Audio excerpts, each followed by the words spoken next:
ብለን ያሰብናቸውን ሐሳቦች ስንዳስስ ነበር። ከነዛ መሐከል ላይ ስቴፕ ባይ ስቴፕ ኤክስፖርት አጀማመር ሂደቶች ምን ይመስላሉ የሚሉትን ኮንሰፕቶች ከማርኬት ሪሰርች ጀምሮ ማርኬት ሪሰርች ስናጠና ምን እናውቃለን አለን፣ የኤክስፖርት ሂደትና ፕሮግረሶቹን እናውቃቸዋለን አለን። ሌላኛው ደግሞ ከዚህኛው ከማርኬት ሪሰርች ቀጥሎ ደግሞ ስለ ፕሮዳክት ኮምፕላያንስ ስታንዳርድ ኢንተርናሽናል ስታንዳርዶቻቸውን ናት ኦንሊ ላይክ የቡና ላይ ሌሎች ጥራጥሬዎችም ላይ ኢንተርናሽናል ስታንዳርዶቻቸው ምን ይመስላሉ ስለ ፕሮዳክቱ ፎከስ አድርገን የምናውቅበት ሂደት ነው። ስለዛ ሶስተኛ ብለን ደግሞ ያነሳናቸው ሐሳቦች አሉ። ቢዝነስ ኤንድ ሬጅስትሬሽን የመሳሰሉ ጉዳዮች የሀገር ውስጥ ቢሮክራሲው እንዴት ምን ይመስላል የሚለውን ሐሳብ ቃኝተን ነበር። የላኪነት ብቃት ማረጋገጫ ወይንም ኤክስፖርት ላይሰንሱን ከማግኘታችን በፊት ልናረጋቸው የሚያስፈልጉ ቅድመ ሁኔታዎች ምን ይመስላሉ፣ ጥራጥሬ ላይ ምን ይመስላል፣ ቡና ላይ ምን ይመስላል፣ ማኒፋክቸሪንግ ዙሪያ ላይም አንዳንድ ሐሳቦችን ስንወያይ ነበር። ያለፉት ክላሶች ደግሞ በኦዲዮ ኦልሞስት እዚህ ክላስ ላይ ስለተለቀቁ ማየት ቼክ ማድረግ ይቻላል። ሌላኛው እንደ አራተኛ ኮንሰፕት ስናነሳ የነበረው ቢዝነስ ሬጅስትሬሽን ከጨረስን በኋላ ስለ ፕሮዳክት ሁኔታው ካወቅን በኋላ ኢንዱስትሪውን አንደርስታንድ ካረግን ኮምፒውተሮችን ካወቅን በኋላ ሌላኛው የውጭ ገበያ ማግኘት መቻል አለብን ብለን አንስተን ነበር። የውጭ ገበያ በሁለት አይነት መንገድ ብለን ተንትነን እሱን እንደውም ከዚህ ውጪ ወደ ቢዝነስ ኦፖርቹኒቲ እንዴት መቀየር እንችላለን የሚሉትን ሐሳቦች ሁሉ በደንብ አድርገን ስንወያይና ሐሳቡ ላይ በደንብ ቅኝት ስናደርግ ነበር። ያ ጥሩ ነው። ያነሳናቸው ሐሳቦች አሉ። የፋይንድ ማርኬቲንግ ላይ ወይንም የውጭ ገበያ መፈለግ ላይ ዝም ብለን የምናየው ጉዳይ አይደለም። ምክንያቱም ሁለት ፒላሮችን ሚዲየተር ሆነን የምናገናኝበት የቢዝነስ ዘርፍ ነው። ኤክስፖርት ራሱ ከመጀመሪያ ሐሳቡ ራሱ ስንቀኝ ሁለት ሀገራትን በኢኮኖሚ ዘርፍ ማገናኘት ነው እና ገዢና ሻጭ ወይንም ኢምፖርተርና ኤክስፖርተር የሚገናኙበት ትሬድ ቢዝነስ አይነት ስለሆነ ሁለት ፒላሮች ስለሆነ እናንተ ደግሞ እንደ ኢንተርሚዲየተር ሆናችሁ የምታገናኙት የውጭ ገበያ በጣም ወሳኝነት አለው። የመጀመሪያው ፕሮዳክት ሶርስ ብለን ያነሳነው ፈርስት ፒላር አለ። እሱኛው ፕሮዳክት ኮምፕላያንስ እና ማርኬት ሪሰርች ላይ በደንብ ስታጠኑ ኢንዱስትሪውን አንደርስታንድ የምታረጉበት ነው። ሁለተኛ የምታውቁትና ልታጠኑት የሚገባው ሁለተኛው ፒላር የውጭ ፕሮዳክት ማርኬት ሶርስ ወይንም ፋይንድ ባየርስ ላይ ነው። የውጭ ገበያ የምታገኙበት መንገዶችን አንደርስታንድ ማድረግ ነው። ስለዚህ ሁለቱን ማገናኘት ነው የናንተ ላይክ እንደ ኢንተርሚዲየተር ኤክስፖርተር ሆናችሁ የምትሰሩባቸው ብለን ሐሳቦችን ቃኝተን ነበር። ከዛ መካከል ፋይንድ ባየርስ ላይ በሁለት አይነት መንገድ የውጭ ገበያዎችን አክሰስ ማድረግ እንችላለን ብለን አንስተን ነበር። አንደኛው ጀስት ያው ጊዜው ኦልሞስት በጣም ሞደርን እየሆነ ነው፣ ግሎባላይዝድ እየሆነ ነው፣ ዓለም ወደ አንድ እየጠበበች ነው። ስለዚህ ይሄኛው ኦፖርቹኒቲ ምን ይዞ መጣ? ኢንተርኔት የሚባለውን ኮንሰፕት አቅልሎታል። ሁሉም በአንድ መንደር ውስጥ እንደሚኖር በቀላሉ ምንድነው አክሰስ እንደመደራረግ በጣም ቀላል አድርጎታል። ሶ አንደኛው ነን ታንጀብል ወይንም ኢንቪዚብል በሆነ ወይ በተለያዩ ፕላትፎርሞች በሶሻል ሚዲያ በዌብሳይት በመሳሰሉት ሐሳቦች የውጭ ገበያ የምናገኝበት መንገድ ነው። ሌላኛው ደግሞ ፊዚካል ኢንቲሜት ሆነን ቦታው ድረስ በአካል በመገኘት የውጭ ገበያዎችን በቀላሉ አክሰስ የምናደርግበት መንገድ ነው። ከዛ መሐከል ብለን የተለያዩ ምሳሌዎችን አንስተናል። ለምሳሌ ኢንቪዚብል በሆነ መልኩ እንዴት ነው የውጭ ገበያን አክሰስ ማድረግ እንችላለን ብለን ያነሳናቸው ኮንሰፕቶች ዋነኛ በግንባር ቀደምነት አንስተን ያወራናቸው የቢ2ቢ ዌብሳይት ፕላትፎርሞች ናቸው። ወይንም ቢዝነስ ቱ ቢዝነስ የሚያገናኙ እንደነዚህ አይነት ሰፊ የሆኑ ፕላትፎርሞች ናቸው። ከነዛ መካከል ላይ ፔይድም አንፔይድም የሆኑ ፍሪም የሆኑ በክፍያም ገብታችሁ ያንን አክሰስ አድርጋችሁ በቀላሉ የናንተን ፕሮዳክት ዲስክሪፕሽን ከፕሮዳክቱ ፎቶ ጋር ኦር ቪዲዮ ጋር ወይንም ከዌብሳይታችሁ ሊንክ ጋር የምትለቁበት የዌብሳይት አይነቶች ናቸው። እነዚህ አብዛኛው በክፍያ የሚገባባቸው አይነቶች ናቸው። ኦልሞስት አንድ ሰብስክራይብ አድርጋችሁ የአመት ሊሆን ይችላል። እንደነዚህ አይነት ፕላትፎርሞች አሉ። ሌላኛው ደግሞ ፍሪ የሆኑ ዌብሳይት ፕላትፎርሞች አሉ። እንደነዚህ አይነት ደግሞ ያው በጣም ሰፊ ኮሚኒቲ ነው በብዛት እዛ ነገር ውስጥ የምታገኙት። ሪል ገዢም ሪል አጭበርባሪም ሪል ደግሞ ገዢም ሆኖ በነገሮች ለውሳኔ የሚያመነቱ አይነት ግለሰቦችም ድርጅቶችም በቀላሉ አክሰስ የምታገኙባቸው አይነት የቢ2ቢ ፕላትፎርሞች ናቸው። እዛ ላይ ሌላ የቃኘንበት የውጭ ገበያ በቀላሉ ልናገኝ እንችላለን ብለን ያሰብነው ሶሻል ሚዲያ ነው። እሱኛው ደግሞ በዲጂታል ማርኬቲንግ እንደ ሶሻል ሚዲያ ማርኬቲንግ ብለን የከፋፈልናቸው ኮንሰፕቶች ነበሩ። ዲጂታል ማርኬቲንግ ላይ ላይክ ቡስት አድቨርታይዝመንት አድሶችን በመጠቀም በክፍያ የተለያዩ ማህበራዊ ትስስር ገጾች ላይ በክፍያ ፊት ለፊት ላይ ፖፕ አውት የሚያደርጉ የአድቨርታይዝመንት አይነቶች በመጠቀም በቀላሉ ኢንተርናሽናል ማርኬትን አክሰስ ማድረግ ይቻላል። ያንድን ደግሞ ስናደርግ አንደኛ ስለ ፕሮዳክታችሁ ያላችሁን ዲስክሪፕሽን በመጻፍ አትራክቲቭ በሆነ መልኩ ከናንተ ኮንታክት ጋር የሚቀመጥ አይነት መንገድ። ሁለተኛው ደግሞ ቪዲዮችን ኦር ደግሞ ስለናንተ ድርጅት ስለናንተ የሚገልጽ ቪዲዮ ኦር እንደ ላይክ እንደ ፍላየር አይነት ቢልቦርድ አይነት ነገር ሆኖ በግራፊክስ ዲዛይን ተሰርቶ ቡስት የሚደረጉ አይነት ሶሻል ሚዲያ ፕላትፎርሞች አሉ። ቡስት የሚደረጉ እነዚህ ሁለት አይነት መንገድ አለ። አሁን አድስ ብለን የዲጂታል ማርኬቲንግ ኮንሰፕቱ ጋር ስንመጣ ያው በብዛት አሁን ኤክስፖርት ቢዝነስ ላይክ ኦፊስ ስታደራጁ አንዱም የምታደራጁት ኤክስፖርት ሴልስ ዲፓርትመንት ነው። እሱኛው ዲጂታል ማርኬቲንግ ላይ ይሰራል። ፊዚካል ኢንቲሜት ሆኖ እንደ ዲፓርትመንት ሄዶ ከስተመሮችን አፕሮች የሚያደርግ ዲፓርትመንትም ሊሆን ስለሚችል እነዚህም ኮንሰፕቶች በጣም ሊታወቁ የሚገቡ ነገሮች ናቸው። በሁለት አይነት መንገድ የሚሰሩበት ነው። ይህን ኮንሰፕት ስትረዱት እናንተ ራሱ አይዲያ ለዲፓርትመንታችሁ ሰጀስት የምታደርጉበት መንገድ አለ። ይህንንም አይዲያ ደግሞ ይዛችሁ ሄዳችሁ ስራ በጣም የምትፈልጉ በዚህ አይነት ፕላትፎርሞች ላይ በደንብ ቡና ላይ ፓሽን ካላችሁና ልሰሩበት የምትችሉበትም አይነት መንገድ ነው። እናንተንም በቀላሉ አፕሮች ያደረኩት በሶሻል ሚዲያ ማርኬቲንግ ላሉ የሚታይ ነገር አይደለም። ድምጼ ይሰማል አይደል? ቼክ አድርጉልኝ በውስጥ መስመር ወይ ኢሞጂ ምልክቷን ንኩልኝ። ቴንክ ዩ ሶ ማች። እንቀጥላለን። ድምጼ ይሰማል። ስለዚህ በቀላሉ መንገድ የሚታይ ነገር አይደለም። ጊዜው የሶሻል ሚዲያ ነው። የዲጂታል ማርኬቲንግ ኤራ ነው ያለ ነው። አሁን ላይ ምን ያክል የእድሜ ኤክስፒሪየንስ አስቆጠርክ ሳይሆን ጊዜው የኮምፒታቲቭ ነው። ጊዜውን የመዋጀት ጉዳይ ነው። የቴክኖሎጂ ነው። አሁን እንደ 10 ዓመት በፊት እንደሚሰራው አይነት አይደለም። የኤክስፖርት ቢዝነስ ትልቁ ሮሉን የሚጫወተው ደግሞ ሶሻል ሚዲያ ነው። ሶሻል ፕላትፎርሞች ናቸው። ዲጂታል ማርኬቲንጉን ነው። እነዚህ ኢንተርናሽናል ያለውን የኢንተርኔትን አቅም ከተረዳን በቀላሉ ከሌላው በተሻለ መልኩ ብዙ ስራዎችን መስራት ይቻላል። በጣም ብዙ ስራዎች መሰራት ይቻላሉ ማለት ነው። አብዛኞቹ በፊት የዛሬ 10 ዓመት 7 ዓመት አካባቢ በፊት የነበሩት ስኬታማ የሆኑበትን መንገድ ስትራቴጂ አምጥታችሁ አሁን ላይ ነድፋችሁ ፕራክቲካል ለማድረግ ብትሞክሩ አንደኛ ለኪሳራ ሊዳርጋችሁ ይችላል። ምክንያቱም ዓለም በተመሳሳይ የሆነ ግሎባላይዜሽን ፍጥነት ላይ ነው ያለችው። የሲቪላይዜሽን ፍጥነት ላይ ነው ያለችው።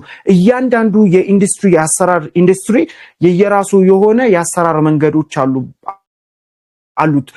ስለዚህ ሁሉም የየራሱ ኤራ ስላለው ይሄን ነገር አንደርስታንድ ማድረግ መዋጀት እናንተም በጣም ውጤታማ ብራንድ አዌርነስ የሚፈጥርላችሁ ትልቅ አቅምን የሚፈጥርላችሁ አይነት መንገድ ነው። ስለዚህ ሁለት አይነት አለን። ዲጂታል ማርኬቲንግ እንደ ሶሻል ሚዲያ ማርኬቲንግ። ዲጂታል ማርኬቲንግ ላይ ብለን ያሰብናቸው ኮንሰፕቶች ለምሳሌ የተለያዩ በሜታ ስር የሚተዳደሩ ዌብሳይቶች እንደዚህ የመሳሰሉ በጎግል እና የሚተዳደሩ ነገሮች አሉ ዌብሳይቶች ምናምንና እዛ ላይ የሚመጡ አድሶች አሉ። ፖፕ አውት ሳትፈልጉ ላይ ከ5 ጀምሮ 5 4 3 2 1 እያለ እየቀነሰ ኤክስ ብሎ እንደዛ የሚገባ ግን ሳይወድ ሰውየው የሚያየው ኢንተረስት ያለው ሰው ምናልባት ያንን ዌብሳይት እየተጠቀመ ካለ በቀላሉ እናንተን የሚያገኝበት። ሌላ ደግሞ አይፒ አድሬስ አለ። አይፒ አድሬስ የአሜሪካ አይፒ አድሬስ፣ አሁን ያለሁበት አይፒ አድሬስ፣ እያንዳንዱ አይፒ አድሬስ አላቸውና ያንን በጣም ፎርሙላቲክ በሆነ አይነት መንገድ ጥንቃቄ በተሞላበት አይነት መንገድ ያንን ሞልተን ቡስት የምናደርግበት መንገድ አለ። ሶሻል ሚዲያም ልክ እንደዛ ሆኖ ሶሻል ሚዲያ ላይ ደግሞ የሚካተቱ ነገሮች አሉ። ማህበራዊ ትስስር ብለን በመንጠራቸው ለምሳሌ ፌስቡክ ትልቁ ሮል ይጫወታል። ቡስት ላይ አድስ ላይ በደንብ ይጫወታሉ። እሱኛውም እንዳንድ ነገር ማየት እንችላለን። ሜታ ላይ ቡስት ብታረጉ ኢንስታግራም ላይ ፌስቡክ ላይ በቀላሉ እናንተን ጉዳይ የሚከታተሉ ለምሳሌ ስለ ቡና እየተወራ ባይዞ ፌስቡክ ስልኮቻችን ሴንስ ያደርጋሉ። ለምሳሌ አጋጥሟችሁ ከሆነ ስለ ጫማ መግዛት ድንገት እያወራችሁ ከሆነ ሳታስቡ ሶሻል ሚዲያችሁ ፊት ለፊት ላይ የጫማ ቡስት የተደረገ የጫማ ማስታወቂያዎች ያሊባባ እዚህ ሀገር ውስጥ ቡስት የተደረጉ ምናምን ፊት ለፊት ፖፕ አውት ያደርጋሉ። ልክ እንደዚሁ አይነት ውጭ ሀገር ላይ አይፒ አድሬስ ተሞልቶ ሶሻል ሚዲያችሁን እናንተ ቡስት ልታረጉት ያሰባችሁት ነገር በትክክል ኢንፎርሜሽኑን ለኤአይ ሰጣችሁ ኤአይ ማለት ላይክ ቡስት የምታረጉበት ኤሪያ ላይ ሞልታችሁ አስገብታችሁ ቡስት የሚሆንበትን ቦታ ሎኬሽን በትክክል አስገብታችሁ ካረጋችሁ ምናልባት አሜሪካ በጣም ቡና ገዢዎች የሚበዙበት ቦታ ላይ ስለ ቡናም ስለሚወራ ብዙ ጊዜ ፖፕ አውት ያደርግላቸዋል። እነሱ ጋር ፌስቡካቸው ላይ ኢንስታግራማቸው ላይ መቻው ላይ ስቶሪያቸው ላይ ፖስት ሪል ላይ ፖፕ አውት ያደርጋል። ፊት ለፊት ላይ ያዩታል ማለት ነው። ስለዚህ እነዚህ ነገሮች ስላሉ በደንብ እነዚህን ደግሞ እናጠናቸዋለን። ለምሳሌ አሁን እኔ ሞር በደንብ አድቫንስ የሆንኩበት ጉዳይ ነው ይሄ የዲጂታል ማርኬቲንግ እንደ ሶሻል ሚዲያ ማርኬቲንግ ስፔሻሊ ቡና ላይ ስንሰራ ኦፕሬሽናል ላይ ስንሰራ አብዛኛው ማርኬት እኛ ሪች አውት የምናደርገው በእንደዚህ አይነት መንገድ ነው። ምክንያቱም በጣም ትልቅ ኦፖርቹኒቲን ይፈጥራል ጊዜ ሰጥቶ ከዛ ሰው ጋር ለማውራት። ሌላኛው ብዙ ጊዜ ብትጠቀሙትም አሪፍ ነው ብዬ የማስባቸው ኢሜል ማርኬቲንግ ነው። ኢሜል ማርኬቲንግ ኢዝ a type of aggressive promotional method ነው። በአንዴ ብዙ ሰዎችን አፕሮች የምታደርጉበት መንገድ ነው። ከዌብሳይቶቻቸው ላይ ከምትፈልጋችሁ በተለያየ አይነት ከሶሻል ሚዲያም በተለያየ አይነት መንገድ የምታገኟቸውን ቡና ገዢ ድርጅቶች ሮስተሪ ካምፓኒዎችን ኢሜይሎቻቸውን ሰብስባችሁ በእናንተ ድርጅት የተከፈተ ኢሜይል ቀጥታ እነሱን አሬንጅ ካረጋችሁ በኋላ በየቀኑ ወይንም በየሆነ ሞመንት ታይሙ ስለናንተ የሚገልጽ ቪዲዮ አጭር ቪዲዮ ሊሆን ይችላል ወይ ደግሞ ግራፊክስ ዲዛይን ካምፓኒ ፕሮፋይል የተዘጋጀ ሊሆን ይችላል። በየቀኑ እነሱ ጋር ኢሜል ማርኬቲንግ መጠቀም ትችላላችሁ፣ መላክ ትችላላችሁ። እንግዲህ ኢንተረስትድ የሆነ ምናልባት ሊኖሩ ይችላል ብሎ የጉጂ ግሬድቱ ሊጠይቃችሁ ይችላል። ያኔ አክቲቭሊ እናንተ ያንን ማቅረብ ከቻላችሁ በቀላሉ በጣም ሪያለብል የሆነ ከስተመር አገኛችሁ ማለት ነው። ይሄ ሊረሳ የማይገባ ጉዳይ ነው። ትኩረት አድርጉት። ሌሎች ደግሞ እንደ ሊንክዲን የሆኑ ሲሪየስ የሆኑ ፕላትፎርሞች አሉ የውጭ ገበያ የሚገኝበት። ሊንክዲን እንግዲህ እንደ አብዛኞቹ የዌብ ሳይቶች ወይ ሶሻል ሚዲያ አይነቶች ስካመሮች የሚበዙበት አይደለም። አብዛኛው ሊንክዲን ተጠቃሚዎች ሪል ቢዝነስማኖች፣ ሲኢኦዎች፣ የድርጅት አመራሮች፣ ጆብ ሲከሮች በትክክል ፕሮፌሽን ያላቸው በተለያዩ አይነት እንትን የጨረሱ ግን ያንን ፕላትፎርም በመጠቀም ሰራተኛና አሰሪ የሚገናኝበት ወይንም ገዢና ሽያጭ የሚገናኝበት ኢንተርናሽናል ወርልድ ዋይድ የሆኑ ቢዝነሶች የሚገናኙበትን ፕላትፎርሞች ናቸውና እነዚህ ሊንክዲኖች ላይ አክቲቭ ሆናችሁ ራሳችሁን አፕሮች ብታረጉ ታማኒነቱ ራሱ ከሌሎች ፕላትፎርሞች የተሻለ ስለሆነ በዛ አይነት መንገድ እነሱን አፕሮች ማድረግ ትችላላችሁ። ይሄንን በደንብ ዳስሽላችኋለሁ። የደገምኩት ትልቁ የኤክስፖርት ቢዝነስ እጥረትና ጉድለት የማስበው የውጭ ገበያ ማግኘት ነው። እነዚህ ነገሮች በደንብ አጤናችሁ ማወቅ መቻል አለባችሁ። ሌላው እንደውም ባለፈውም ያነሳውላችሁ ኮንሰፕት ውስጥ ትልቁና ዋንኛው ብዬ ያሰብኩት ልነግራችሁም የምፈልገው ነገር ምንድነው የሶሻል ሚዲያ ማርኬቲንግ ላይ የተለያዩ ኮሚኒቲዎች አሉ። ፌስቡክ ላይ ኮሚኒቲ አለ፣ ዋትስአፕ ላይ ኮሚኒቲ አለ። እሱም በቀላሉ ፌስቡካችሁ ላይ ሰርች ባሩ ጋር ግቡና ኢምፖርት ኤክስፖርት ኮፊ፣ ኢምፖርት ኤክስፖርት ኮፊ ቢዝነስ፣ ኮፊ ወርልድ ዋይድ፣ አረቢካን ኮፊ፣ ኢትዮጵያን ኮፊ እያላችሁ ሰርች ብታደርጉ ራሱ ሶሻል ሚዲያው ፌስቡኩ ሰጀስት ያደርግላችኋል እንደነዛ አይነት ግሩፖች እና በሚሊዮን ሜምበር ያላቸው አሉ። እዛ ላይ ልትንቋቸው አትችሉም። ገብቷቸዋል። ስካመሩም ሊኖር ይችላል፣ ይሄ በጣም አጭበርባሪውም ሊኖር ይችላል፣ ሪል ባየሩም እዛ ውስጥ አለ። እኛ እንደዛ አይነት ፕላትፎርሞች ላይ በደንብ ብዙ ሪል ባየሮችን ስላገኘን ነው። ከዛ በኋላ አሁን እመጣበታለሁ ኒጎሽዬሽን ኮንትራት ላይ እንዴት ነው ከነሱ ጋር ኒጎሽዬት ማድረግ የምንችለው የሚለውንም ኮንሰፕት ስለምመጣላችሁ ይሄንን ነገር በፍጹም መርሳት የለባችሁም።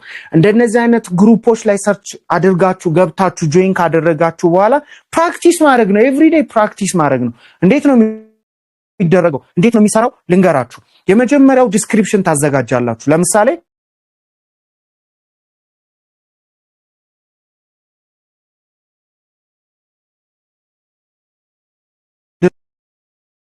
ድምጽ ይሰማል ብዬ አስባለሁ። ኦኬ፣ ስለ ድርጅታችሁ ስላላችሁ ቡና ስለ ያላችሁን ቡና የሚገልጽ እንትን ምንድነው ፎቶ ኦር ቪዲዮ የመሳሰሉ ነገሮችን አንድ ላይ ኮሌክት ታደርጉና ላይክ ፌስቡክ ፖስት እንደሚደረገው ኖርማል ሰው ገብቶ ፌስቡክ ላይ ፖስት እንደሚያደርገው መጨረሻ ላይ ዌብሳይት ካላችሁ ዌብሳይት ስልክ ቁጥር ዋትስአፕ ነምበር ካላችሁ አውር ዋትስአፕ ነምበር ብላችሁ አንዴ ፖስቱ ከዛ በኋላ ሼር ምልክቷን ነክታችሁ ጆይን ያረጋችሁ ግሩፕ ላይ ስትገቡ በጣም የገባችሁባቸውን ግሩፖች ዝርዝር ያመጣል እዛ ላይ ሼር ማድረግ ነው እኔ በጣም የጠቀመኝን በቃ ጀስት በንጹህ ልብ ነው እየነገርኳችሁ ያለው በጣም ሊጠቅማችሁ ይችላል ይሄ የገበያ የውጭ ገበያ ጥረት ይሄ የውጭ ገበያ ችግራችሁን ነው የሚፈታላችሁ ይሄ ሊናቀም ማይችለው ነው እንደውም ከዌብሳይቶች በላይ የሚጠቅሙት እነዚህ ነገሮች ናቸውና እዛ ላይ አክቹሊ ነገሮችን ኢዚ ያደርጋል ግን ዌብሳይት ላይ ያሉት አብዛኞቹ ባየሮች የሚገዙት በኒውዮርክ ማርኬት ነው ሚኒመም ፕራይሱን በኒውዮርክ ማርኬት ስለሚገዙ ከኛ ጋር ማርኬትና ኔጎሺዬት ስለማድረግ እንትግስትም የላቸው ምክንያቱም ኦፖርቹኒቲው የነሱንም ለነሱ መሸጥ የሚፈልግም ዲማንዱን የማርኬቱን ዲማንድ ተመሳሳይ ስላላቸው በዚህ አይነት መንገድ እንትን ኢኳቫለንት አያደርግም ስለዚህ ይሄኛው በጣም ሊታወቅ የሚገባው ጉዳይ ነው ማለት ነው ስለዚህ ሶሻል ሚዲያዎች የሚናቁ ነገሮች አይደሉም ግሩፖች የሚናቁ ነገሮች አይደሉም እናንተም የራሳችሁን ግሩፕ በድርጅታችሁ ከፍታችሁ እንደዛ አድርጉ ዌብሳይትም በጣም ተጠቀሙ ወሳኝ የሚባሉ ፖይንቶች ናቸው ሌላ ይሄኛው ስር ባለፈው የሚቃኘውላችሁ ኤጀንቶችን ፈልጉ ሉክአውት አድርጉ ሶሻል ሚዲያ ላይ እኮ እነዚህ ኤጀንቶች እንዲቡና እንፈልጋለን አክቲቭ ስትሆኑ አሁን ትልቁ ማርኬት መገናኛው ሶሻል ሚዲያ ነው በፊት የሆነ ሰው የሆነ ቃለ መግዛት ቢፈልግ ቀጥታ ሄዶ ማርኬቱ ጋር ሄድና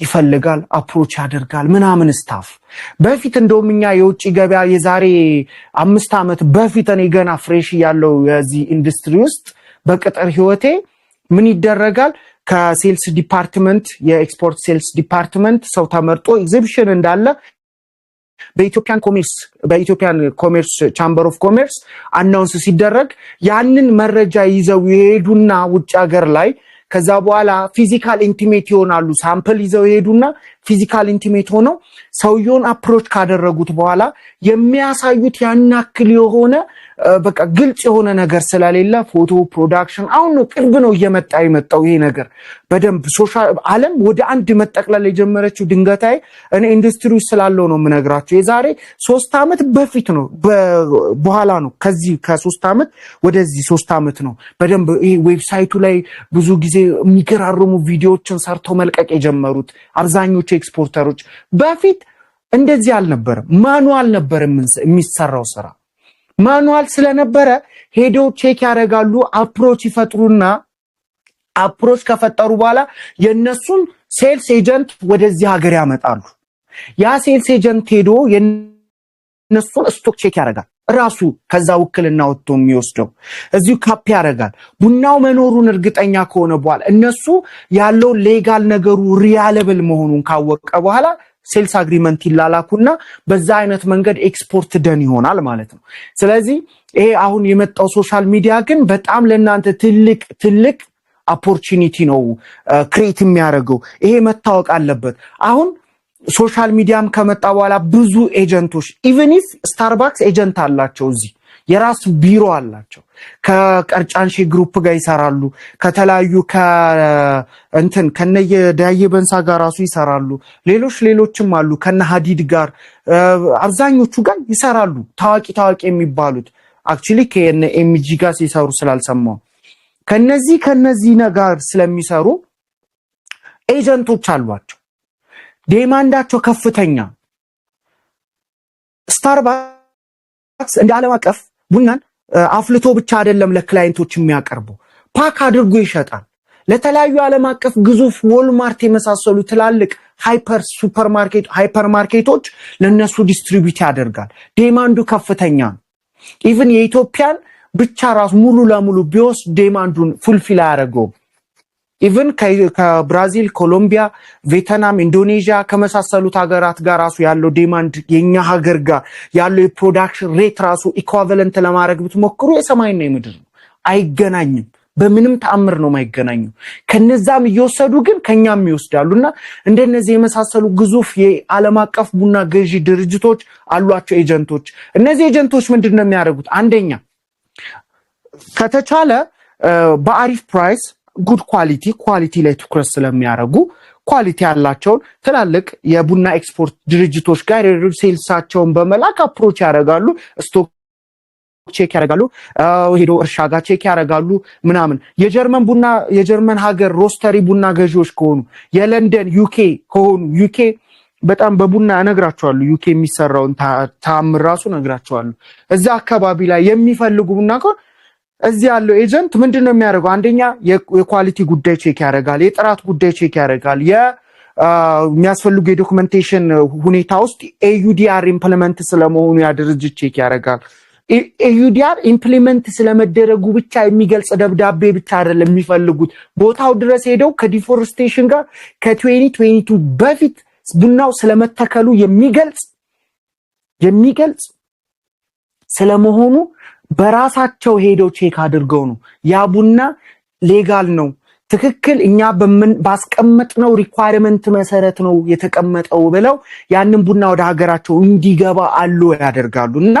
እናንተ እንደነዚህ አይነት ኤጀንቶች ኢትዮጵያ ውስጥ ያሉ ኤጀንቶች ቡና የሚገዙ የትላልቅ ካምፓኒዎችን በተለያዩ በዌብሳይታቸው በተለያዩ አይነት መንገድ አፕሮች አድርጋችሁ ሳምፕል ይዛችሁ በሜድ ፊዚካል አፕሮቺንግ በመስጠት ሳይታችሁን ሄዳችሁ በማስጎብኘት እናንተ ሳይት ከሌላችሁ ሳይት ያላችሁ እናንተ አቅራቢዎች ብላችሁ በቨርቲካል ኢንተግሬሽን በትስስር ለመስራት ያሰባችሁ ሰው ጋር ይዛችሁ ሄዳችሁ የእናንተን ብራንድ አዌርነስ ክሬት ማድረግ መቻል አለባችሁ ብራንድ አዌርነስ መፍጠር መቻል አለባችሁ በዛ ነገር ውስጥ ነው የውጭ ገበያ አንዱ መንገድ የምታገኙበት ሌላኛው ዲስትሪቢዩተሮች አሉ የውጭ ገበያ ያመጣሉ ከዚህ ኤክስፖርተር ይፈልጋሉ ኮሚሽን ቤዝድ ስራ የሚሰሩ እንደዚህ አይነት ደላሎች አሉ እነዚህ ደላሎች በመሰረቱ ሌጋል ፍሬምወርክ ላይ ኖራቸው ይችላል ነገር ግን ባላቸው ኔትወርክ ብቻ ሪያለብል ባየር ብቻ ስላላቸው እነዚህ ሪያለብል ባየሮች ከናንተ ጋር በማገናኘት በሚወጣው የቡና ልኬት መጠን 2% ኮሚሽን ቤዝድ ስራዎችን እየሰሩ ገንዘብ ጋር ያደርጋሉ እነዚህ በጣም እንትን ነው ያው ማከል ላይ አላስፈላጊ ቼን ሆኖ ሊገቡ ይችላሉ እንጂ በቀጥታ የውጭ ገበያ የማግኛ ትልቁ መንገዶች ናቸው እነዚህን ካልን ሌላኛው ልታውቁት የሚገባው ለምሳሌ ከመጀመሪያው ኮንሰፕት ጀመር ማርኬት ሪሰርች ቢዝነሱን ኢንዱስትሪውን አንደርስታንድ የምታደርጉበት መንገድ ነው ብለን ካልን ሁለተኛ የፕሮዳክት ሬዲነስ እና ፕሮዳክሽን ኮምፕሊየንስ ካወቅን ብለን ካልን ስለ ፕሮዳክቱ ኳሊቲ ጥራት የመሳሰሉት ደረጃ ምናምን የመሳሰሉትን ነገሮች ካወቅን ብለን ካልን ከዛ በኋላ ደግሞ የቢዝነስ ሬጅስትሬሽን እና ላይሰንሲንግ ጉዳይ ካወቅን ብለን ካልን ከዛን የውጭ ገበያ እንዴት እንደሚገኙ ብለን ካወቅን ካልን እነዚህ ፕራክቲካል የሚፈልጉ ናቸው አሁን መንገድ ከያዘ ክሊር ነው ገብቷቸዋል በቃ ግልጽ ነው ማርኬት ሪሰርች ለመስራት ምን ኢንዱስትሪ የቡና ከሆነ ቡናው እንዴት ነው የሚሰራው ኢንዱስትሪውን መቃኘት ነው የት ነው ማን ነው ትልቁ እንትን ምንድነው ይጠቅማል ኮምፒቲተሩ ማን ነው ለምሳሌ ትላልቅ ኢትዮጵያ ውስጥ የቡናን ኢንዱስትሪ እየዘወሩ ያሉ ትላልቅ ካምፓኒዎች እና ማን ናቸው ሙለጊ እንዴት ነው የሚሰራው እንዴት ነው አጀማመሩ አያችሁ እነዚህ ለእናንተም ኤክስፒሪየንስ ነው የሚሆነው the first thing the second thing the process of exporting coffee በደንብ አድርጋችሁ አንደርስታንድ ታደርጉበታላችሁ ደንብ ኢንዱስትሪን ስትረዱት ከዛ በኋላ ደግሞ ማን ነው የሚዘውረው እንዴት ነው የሚዘውረው እንዴት ነው ነገሩ ቤት ነው የሚወጣው ቤት ነው የሚገባው እንዴት ነው የሚሸጠው በምን አይነት የህግ አግባብ ነው የሚሸጠው እንዴ ሃይላይቱን ነው በደንብ አንደርስታንድ ያረጋችሁት የምትመጡት ማን ነው የሚዘውረው መንግስት የትኛው ተቋም ነው የሚመለከተው ይሄ ነው ማርኬት ሪሰርች ማለት በምን ያክል ካፒታል ይፈልጋል በምን ያክል ካፒታል ውስጥ ደግሞ አያችሁ ኢንዱስትሪው ነው ሆል ኦቨር አንደርስታንድ ከዛን ኢንዱስትሪውን ከተረዳችሁት በኋላ ደግሞ ሴሌክቲቭ ትሆናላችሁ the next part ቡና ከሆነ ቡና ታረጉና ቡና ምን አይነት ቡናዎች አሉ ማወቅ ያስፈልጋል ለምሳሌ የአረብ ገበያና የአውሮፓ ገበያ የሚፈልጉት የቡና አይነት ይለያያሉ የአውሮፓ ገበያ ኮሜርሻል ቡና ግሬድ 1 ግሬድ 2 ስፔሻሊቲ ኮፊ ግሬድ 1 ግሬድ 2 ሊፈልጉ ይችላሉ ከዛ በኋላ ደግሞ ወስድ ሆኖ ወስድ ግሬድ 1 ግሬድ 2 ከዛ ደግሞ ወደ አረቡ ገበያ ስትከረብ እንት ስትሉ ስታዩ ያን ሪሰርች ስታደርጉት ደግሞ ኮሜርሻል ሆኖ ግሬድ 2 ግሬድ 3 4 5 ከዛ በላይ ዩጂ ምናምን ኳሊቲ ላይ ጭንቀት የሌለባቸው ኳንቲቲ ኦቨር ኳሊቲ የሚፈልጉ ኤዥያን ካንትሪስ አሉ እንደነዚህ አይነት ነገሮች አሉ ከዛን ኦል ኦቨር ያለውን ፕሮዳክቱን ሰሌክቲቭ አድርጋችሁ ነው የምትረዱት ቡና ምን አይነት አለ ስፔሻሊቲ አለ ኮሜርሻል አለ ወሽድ አለ ምናምን ከዛ ስፔሻሊቲ አናሮቢክ አለ ምናምን ከዛ ደግሞ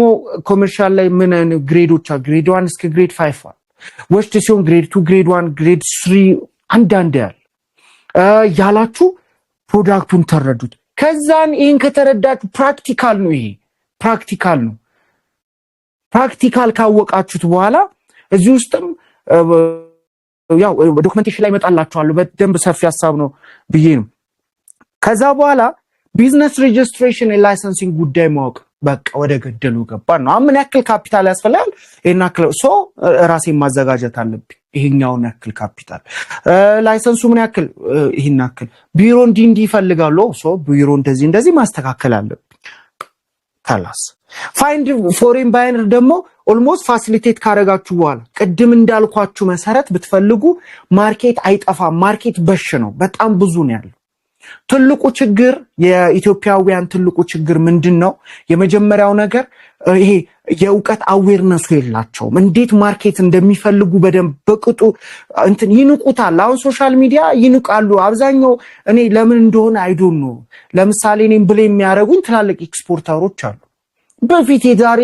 10 20 አመት ከነሱ ጋር እየቀጠለ የመጣን ድርጅት ብቻ በመያዝ አዲስ ማርኬት አዲስ ኢንቫይሮንመንት አዲስ የሆነ ሎኬሽን አዲስ የሆነ ነገር እንደማየት ሶሻል ሚዲያዎችን ጊዜውን አንደርስታንድ እንደማድረግ እዛ ላይ ስታክ አድርገው አሁን ላይ የሆነ ጉዳይ ይዘው ሲመጡ ምናምን ብሌም ያደርጋል ሶሻል ሚዲያው እኮ አስፈላጊ አይደለም ያውኛ ኖ አንደርስታንድ ማድረግ ሰው ስላላችሁ ብቻ አይደለም ምንም ነገር የሚናቅ ነገር የለው ከዛ ውስጥ ፈልቀቃችሁ የምታወጡበት ነገር አለ ከዛ እነዚህን ካወቃችሁ በኋላ የውጪ ገበያውን አትራክት አድርጋችሁ ፕሮዳክታችሁን አሳይታችሁ ወደ ዋትስአፓችሁ አስፈንጠራችሁ ካመጣችሁ በኋላ ምንድነው የምታወሩት የመጀመሪያው የሚጠይቃችሁ ነገር ምንድነው ነው እሱን ማወቅ ተገቢ ነው የመጀመሪያው የሚጠይቃችሁ ኳንቲቲ ኳሊቲ እና ኦሪጂን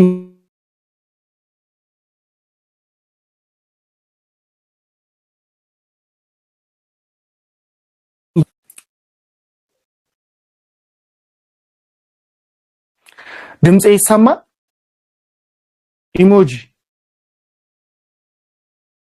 ቴንክ ዩ ሶ ማች እንቀጥላለን የመጀመሪያው ነገር የሚጠይቃችሁ ያ የውጪ ገበያ እናንተ በሰጣችሁት ኢንፎርሜሽን መሰረት ምን ያክል የጉጂ ግሬድ 2 ካላችሁ ኮሜርሻል ግሬድ 2 ቡና ካላችሁ ናቹራል ምን ያክል ኳንቲቲ አላችሁ ወይ ደግሞ እሱ የሚፈልገው 4 ኮንቴነር ሊሆን ይችላል ያንን ፕሮቫይድ ማድረግ ትችላለህ ወይ ነው አዎ እችላለሁ ተላል ሁለተኛው ጥያቄ ሊጠይቅ የሚችለው ፕራይስስ በምን ያክል ዋጋ ትሰጠኛለህ ነው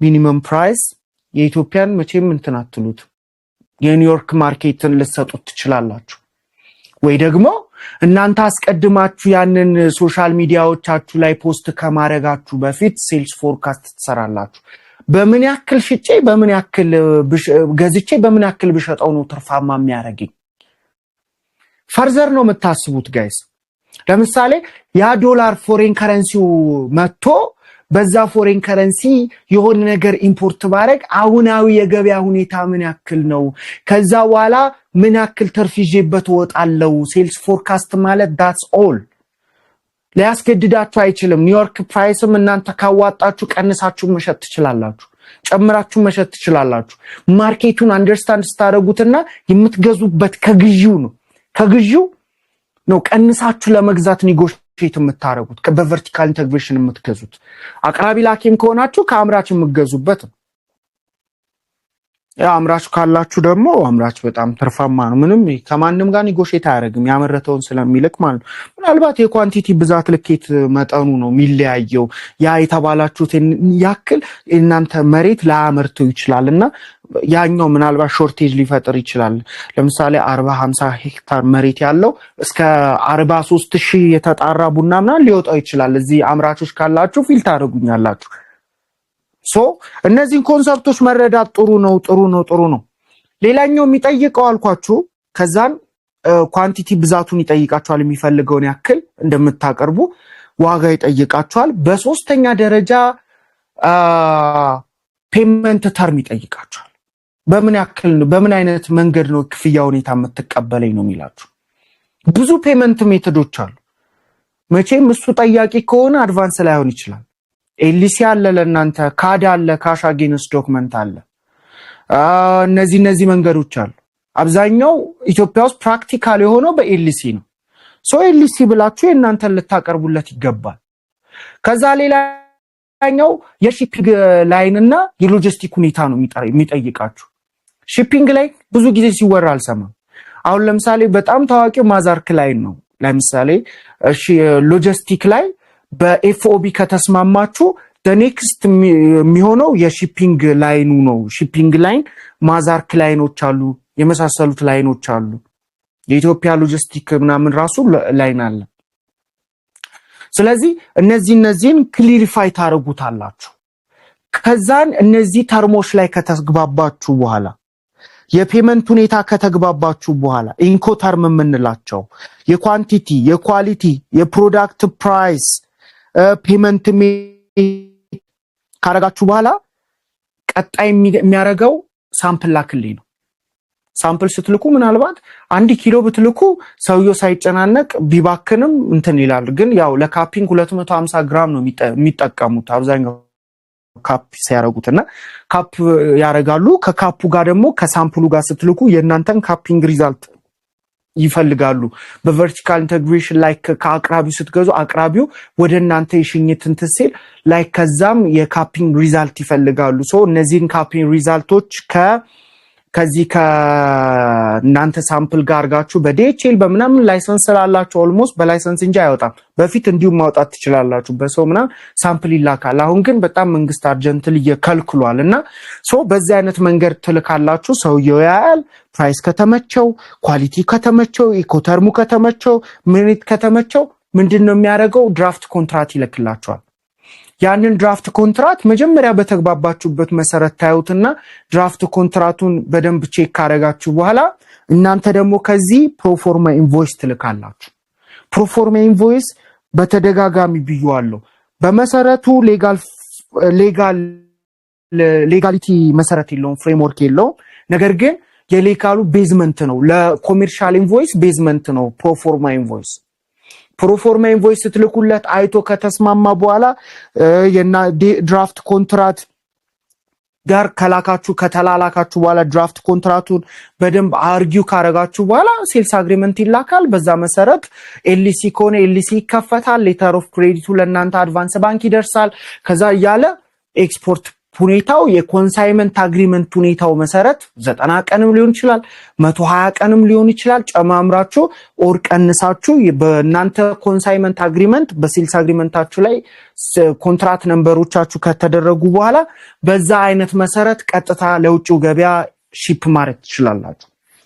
ነገር ግን እንድታውቁ የምፈልገው ነገር አለ። አሁን ኔጎሺዬሽን እንደ ኮንትራክት ላይ አብዛኞቹ ኤክስፖርተሮች ትርፋማ የማይሆኑት they didn't know how to be negotiate with the others። እንዴት ኔጎሺዬት ማድረግ እንዳለባቸው በቅጡ ስለማያውቁ አብዛኛው ጊዜ ያኛው የውጭው ገበያ በሚፈልገው ኢንኮተርም የፔመንት ሁኔታ እንደነዚህ አይነት ነገሮችን ልኮ በዛ አይነት መሰረት ለማስላክ ይሞክራል። አሁን ፕራይስ ስሌት ስታሰሉም ሴልስ ፎርካስት ላይ ኢፍ ኮንዲሽንን መጠቀም አስፈላጊ ነገር ነው። ኢፍ ኮንዲሽን ላይ መጀመሪያው የምታረጉት ነገር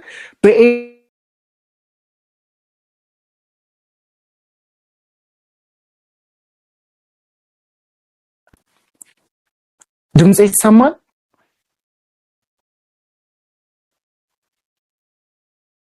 ድምጽ ይሰማል? ቴንክ ዩ ሶ ማች።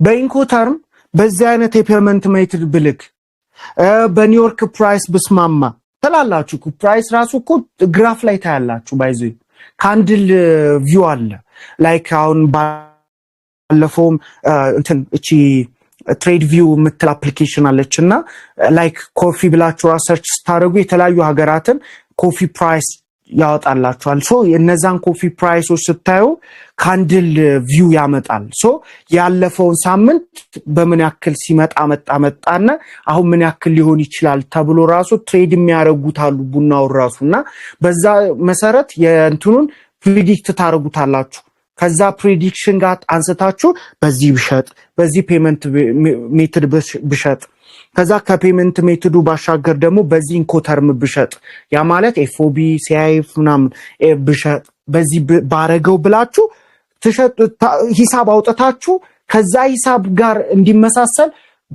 የምገዙትበትንም ዋጋ ዲሳይድ ታረጋላችሁ ብዙ መንገዶች አሉ አሁን ክላስ ሪከርድ እየተደረገ ነው ግን ብዙ መንገዶች አሉ በደንብ አርገን እናወራለን ስለዚህ እነዚህን ማወቅ በጣም ትልቁ ወሳኙ ነገሮች ናቸው ማለት ነው እና እናንተ በማትፈልጉበት አይነት መንገድ ፑሽ የሚያረጓችሁ አሉ ለምሳሌ አንድ ወዳጄ ከዚህ በፊት ኤክስፖርት ሲጀምር እኔው ነበርኩ ደሞኩ ካውንስል ሳረገው የነበረውና ላይክ በመሃል ክፍተት ተፈጠረ እኔም የራሴን የጀመርኩበት ወቅት ነበረ በጣም ቢዚ ነበርኩኝ ያው አብዛኛው ባይዜ ኤክስፖርት ቢዝነስ እንዳልኳችሁ እንትን በጣም ፋይናንሻል ነገር ይፈልጋል ነገር ግን አብዛኞቹ ቢዝነስ ማይንድድ የሆኑ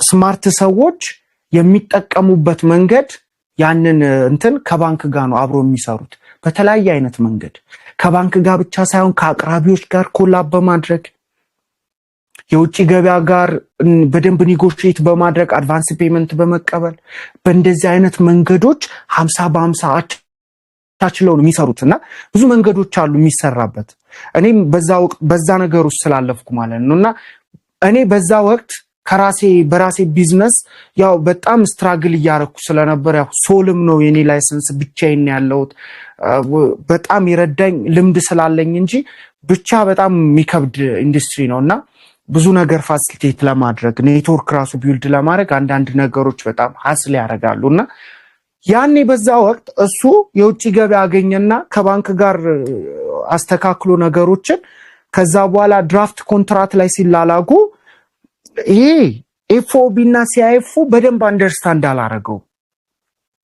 እና ሲአይኤፍ የሚለው ኮንትራክት የነሱን ድራፍት ኮንትራክት አየና ይሁን ብሎ አፕሩቫል ሰጠ ግን እሱ ሴልስ ኮንትራክት እስከ ጅቡቲ ብቻ ነው ምልከው ብሎ ነው ሂሳብም ሲሰራ በፍጹም አላሰበውም ሰውየው እስካለበት ድረስ ይላካል ተብሎ ኢቭን ሺፒንግ ላይ ነው ላስገብተውበታል እዛ ሴልስ ኮንትራክት እንትን ዶክመንቴሽኖች ላይ እያንዳንዱ ዶክመንቴሽን ደግሞ ፔመንት ሜትድ አለ ሺፒንግ ሜትድ አለ ኢንኮተርሞች አሉ እና ሲአይኤፍ ነው የሚለው ይሄንን ሰራተኛ አላስተዋለ እሱ አላስተዋለ ጅቡቲ ደርሶ ኢሊሲ ለመለቀቅ አፕሩቫል ሲጠይቅ አግሪመንት አሳዩት በእንትኑ ላይ ሴልስ አግሪመንታቸው ላይ ሶ ትርፉን እዛው በእነሱ በሰውዩ ፖርት ድረስ በመላክ ነው ያንጣጣውና ብዙ ጊዜ በማታስቡት መንገድ እናንተን ፑሽ የሚያረጓችሁ አሉ እናንተን የማይሆን ነገር ውስጥ ለመጨመር የሚጥሩ ሰዎች አሉ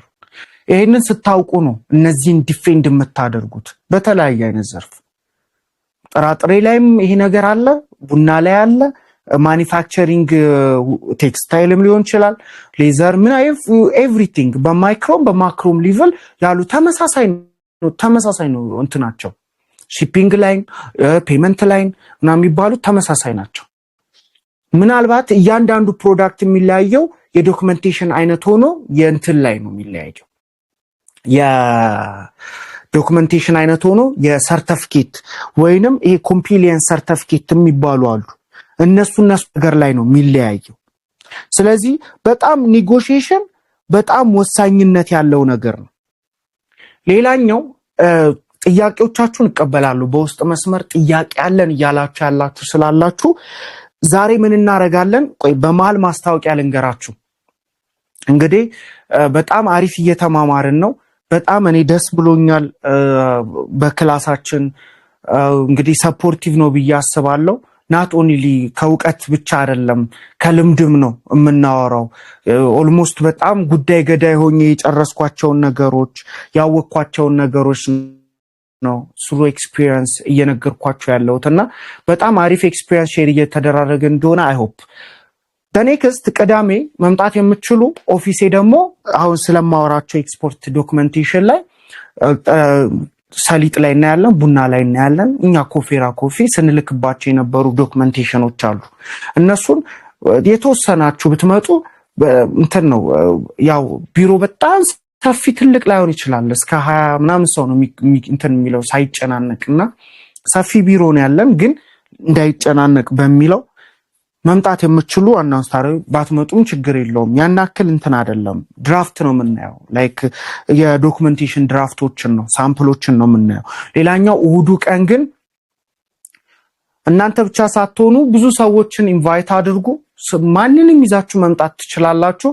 እዛ ላይ በስፋት በአካል ሰመሪ ፕሮግራም የምናደርግበት በጣም ሰፊ ጊዜ ወስደን የምንማማርበት ከዛ ባለፈ ደግሞ ጥያቄና መልስ የምናደርግበት የሰርቲፊኬት ፕሮግራም የሚኖረን ታይም ይኖረናል።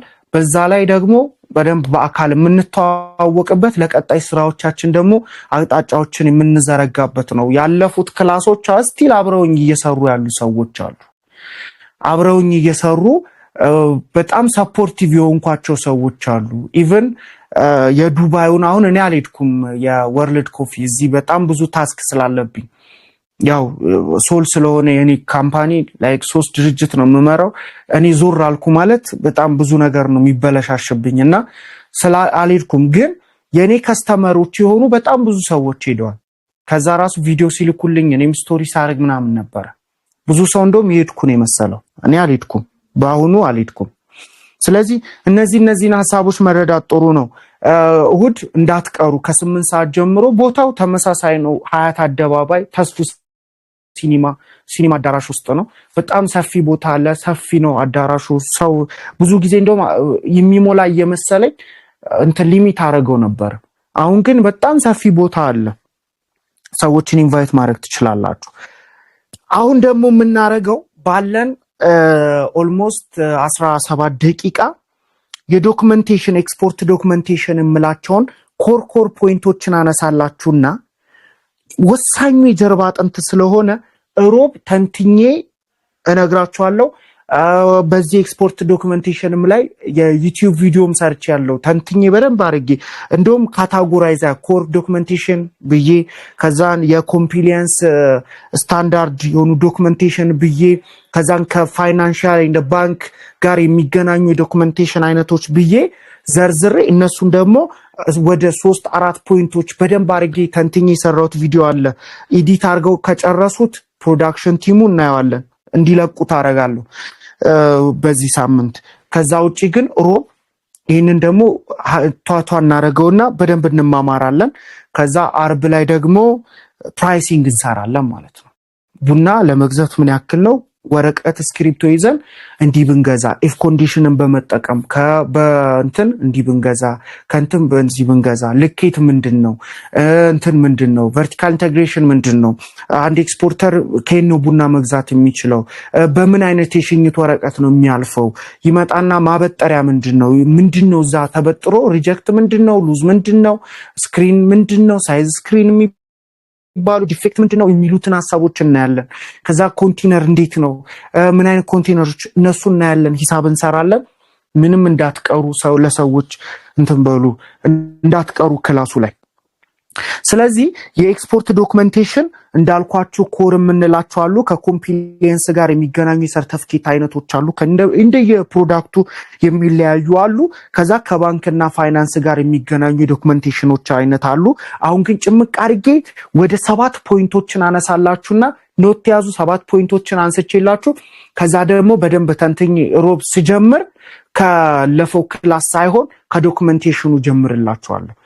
ከዛ ከዶክመንቴሽን ጀምረን የሎጂስቲክ እንደ ሺፒንግ ሁኔታ ከዛን እያልን የፔመንት ኮሌክሽን ሁኔታና ከዛ ደግሞ ሪስኮችን እንቃኛለን። ከዛ ለአርቡ ክላስ ጠርገን የአርቡን በደንብ አድርገን ነው ምንማማረው ማለት ነው። ክሊር ነው አይደል? እስኪ ኢሞጂ ከኔ ጋር እንዳላችሁ ለወቅ።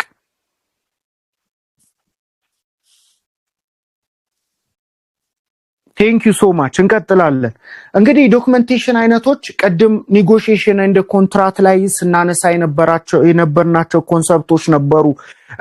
ድራፍት ኮንትራክት መላላክ ብለን ኮንሰፕት አንስተን ነበረ። ከዛ ደግሞ የፕሮፎርማ ኢንቮይስ የኮመርሻል ኢንቮይስ ምናምን ስላችሁ ነበርና ምንድናቸው እነሱ የሚሉትን ሐሳቦች ለቃኝላችሁ። እንግዲህ ከዶክመንቴሽን አንደኛው ኢንቮይስ የምንለው ኮንሰፕት ነው። ኢንቮይስ እንደሚታወቀው ስለ አንድ ፕሮዳክት የሚገልጽ ወይንም ስለ አንድ ፕሮዳክት ሽያጭ ስለመፈጸሙ የሚያረጋግጥ ወረቀት ሰነድ እንደማለት ነው። እነዚህ ኢንቮይስ ብለን የምንጠራቸው አሁን ኖርማሊ የሆነ ቦታ ሰርቪስም ሊሆን ይችላል ተጠቅመን ማኪያቶ ጠጥተን ወይንም የሆነ መነጽር ገዝተን ወይም እንደዚህ ደረሰኝ ሲሰጡን ስለዛ ግዢ ስለመፈጸሙ ሌጋል ስለመሆኑ የሚያሳይ ያንን ደረሰኛ ገቢዎች አሁን ድንገት ቢይዙን ከየት አምጥተህ ነው ስትባሉ ያንን ፕሮዳክት አዲስ ከሆነ አንሰታችሁ ገዝቼ ነው ደረሰኙ ይሆንና ብላችሁ ከስተም ክሊር አድርጋችሁ የምትወጡበት ነው። ይሄን ኮንሰፕት እንድትረዱኝ ነው። በኤክስፖርት ላይ ስንመጣ ደግሞ እንዴት እንደሆነ። ስለዚህ ኢንቮይስ ሁለት አይነት ኢንቮይሶች አሉ። ፕሮፎርማ የምንላቸውና ኮሜርሻል ብለን የምንጠራቸው አሉ።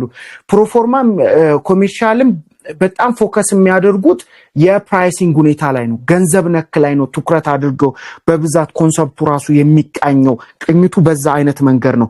ፕሮፎርማ ኢንቮይስ ከሽያጭ በፊት የሚሰጥ ለገዢ የሚሰጥ ስለ እቃው ምንነት የሚገልጽ ስለ ዋጋው ምናምን የሚሰጥ የዋናው ኮሜርሻል ኢንቮይስ ግልባጭ ወረቀት ሰነድ ነው። ይሄኛው በመሰረቱ ሌጋል ፍሬምወርክ የሌለው ግን ስለ ሌጋሊቲው ጋር እንዲሄድ ማስፈንጠሪያ ወረቀት ነው። በቃ ይሄ መወሰን አይችልም። ለምሳሌ እንዳልኳችሁ ድራፍት ኮንትራክት ከተላላካችሁ በኋላ ፕሮፎርማ ትልካላችሁ። ፕሮፎርማ ኢንቮይስ ፕሮዳክት ነው፣ ፕራይስ በዚህ ነው ምናምን ባጉ ይሄን ያክል ነው ብዛቱ ምናምን ብላችሁ ነው ወረቀቱ ራሱ ኢንቮይሱ እንደዚህ ነው ስለንቱ እዛ ምንም ሌጋሊቲ የለውም። ሰውየው በዚህ አይነት መንገድ ትሬድ ኢንተርናሽናል ትሬድ ሎ ላይ ባትልኩ ራሱ እናንተን የመክሰስ መብት የለውም። ምክንያቱም መሰረታዊ ሌጋል ፍሬምወርክ የለውም። ሌጋል ፍሬምወርክ ያለው መጣበታሉ ሴልስ ኮንትራክት እንደ ኮመርሻል ኢንቮይስ ያንን አይቶ ፕሮፎርማ ኢንቮይሱን ይሁንልኝ ብሎ ሲል ነው ቀጣይ ኤልሲ ተከፍቶ እቺን ኮመርሻል ኢንቮይስ ገንዘቤን ሲያስገባ ነው መሰጡልኝ ብላችሁ ባደራ መልክ ለባንክ ነው የምትሰጡት። ባንክ ደግሞ ሌተር ኦፍ ክሬዲት ስለመከፈቱ ኤልሲ ከሆነ ብሩ በተባለው አማውንት ልክ ዲፖዚት ስለመሆኑ ካየ በኋላ ነው ሰውየው ከስተም ክሊር እንዲያደርግ ያንን ዶክመንቴሽን የሚላከው ኮመርሻል ኢንቮይስ። ኮመርሻል ኢንቮይስ ፋይናል ቢል ነው። በቃ ፋይናል ቢል ለባየሩ የሚላክ ከስተም ክሊር የሚያደርግበት እቃውን ክሊር አድርጎ የሚወስድበት የዶክመንቴሽን አይነት ወሳኝም ቢባል ድንገት ክፍያ ሳትቀበሉ ድንገት እሱ ኮመርሻል ኢንቮይሱ እጁ ገባ ማለት ማን ክፈል ብሎ ያስገድደዋል። ከጉምሩክ ማውጣት ይችላል። በዛኛው እጁ ገባ ማለት ነው ፕሮዳክቱ እናንተ ክፍያችሁ ሳትቀበሉ። አያችሁ ዕውቀት ራሱ ያስፈልጋል ብዬ አንዳንዴ የማስበው ለዚህ ነው። አስቀድማችሁ የምትልኩት ዶክመንቴሽን የለም ሰውየው ጋር። በባንክ ስሩ ባንክ ከሆነ ባንክ ነው የሆነ ከሆነ ግን ኮመርሻል ኢንቮይስ ከስተም ክሊር የሚያደርግበት ኦልሞስት ፕሮዳክቱ እጁ እንደገባ አስቡት። ሁለት ኮንቴነር ቡና ልካችሁ ምንም ኤልሲን ትሳይል ምናምን በቃ ዶክመንቴሽን ላኩልኛ ብሎ ቢላችሁ ድንገት እዛ ፖርት ሲደርስ እሱ ሄዶ በዛ ከስተም ክሊር አድርጎ ያወጣል። ዲዩቲ ታክስ ምናምን በመክፈል ማለት ነው። በመንግስት የሚከፈሉትን ክፍያዎች በመክፈል ስለዚህ ኮመርሻል ኢንቮይስ እና ፕሮፎርማ ኢንቮይስ የሌጋሊቲ እና ስትሮንግ የሆነ ይሄ ሌጋል ባክግራውንድ መኖሪያቸው ኢንተርናሽናል ትሬድ ሩል ላይ ላይክ እነዚህም በደንብ ማወቅ አስፈላጊ ነው። በሶስተኛ ደረጃ እንድታውቁ ብዬ የማስበው ፓኪንግ ሊስት ነው። እንግዲህ ፓኪንግ ሊስት ያኛው ኮመርሻል ኢንቮይስ ፕራይሲንግ ላይ ትኩረት አድርጎ ሲተነትን፣ ፓኪንግ ሊስት ደግሞ ዌይት ዌይቱ ላይ ነው ፎከስ አድርጎ እንትን የሚለው ፓኪንግ ሊስት። ለምሳሌ ባጉ ምን ያክል ዌይት አለው አንድ ምን ያክል ዌይት ስላችሁ በኬጂ ማለት ነው። አሁን የቡና ከሆነ 60 ኬጂ ብለን ባለፈውም እያወራው ነበር። ሃይላይት እመጣበታለሁ። ላይክ አርብ እንዳልኳችሁ ሂሳብ ተንትነን ነው የምንጽፈው። ስክሪፕቶ ይዛችሁ እንዲ በዶላር ኢቭን ሰርተን ነው እንትን የምንለው። ስለዚህ ዌይት ላይ በደንብ አድርጎ ትኩረት ያደርጋል። ምን ያክል ባግ ነው፣ የባጉ ብዛት ይጻፋል። ከዛን ዲቴል ስለ ፕሮዳክቱ ይጻፋል። ስለ ፕሮዳክቱ ምንድነው ፕሮዳክቱ ግሬዱ። ግን አሁን የኮመርሻል ኢንቮይስም ፓኪንግ ሊስት ታይም ላይ የመጀመሪያዎቹ ሄድላይኖች ተመሳሳይ ናቸው። የሰውየው አድራሻ፣ የሰውየው ድርጅት፣ ዓመተ ምህረቱ፣ አድቫንስ ባንኩ፣ ኮንትራት ነምበሩ ምናምን ይጻፋሉ። ተመሳሳይ ናቸው። ግን የሚለያቸው ዌይትና ወይንም ስለ ፕሮዳክቱ ምንነቱ ላይና የዋጋ ሁኔታ ላይ ነው። የዋጋ ትኩረት የሚያደርገው ምን አለን? ኮመርሻል ኢንቮይስ ነው። ፓኪንግ ሊስት ደግሞ ስለ ዌይቱ የሚገልጽ ነገር ነው። ይህንን መረሳት የሌለበት ነገር ነው። ሌላኛው ቢል ኦፍ ላዲንግ ነው። እንግዲህ ቢል ኦፍ ላዲንግ ለባህር ላይ ላለው የምንጠቀመው ነው። ወይንም ከቦታው ስለመጫኑ የሚያሳይ ዶክመንቴሽን አይነት ነው። ኤርዊ ቢል ብለን ደግሞ የምንጠራው በአየር በኩል በካርጎ በኩል ለሚላኩት ፕሮዳክቶች ስለመጫኑ ወይንም በቃ ስለ ፕሮዳክቱ ኬሪየር ስለመሆኑ የሚያሳይ ዶክመንቴሽን አይነቶች ናቸው ማለት ነው። ሌላኛው ሰርቲፊኬት ኦፍ ኦሪጂን ብለን የምንጠራቸው አሁን ስተነትንላችሁ ሮፊል ታደርጉኛላችሁ። ይሄኛው ማለት የኮምፕሊየንስ ገቨርንመንት ኤንድ ኮምፕሊየንስ ዶክመንቴሽን ብለን በዛኛው ካታጎሪ ስር የምንጠቅሰው የዶክመንቴሽን አይነቶች ናቸው።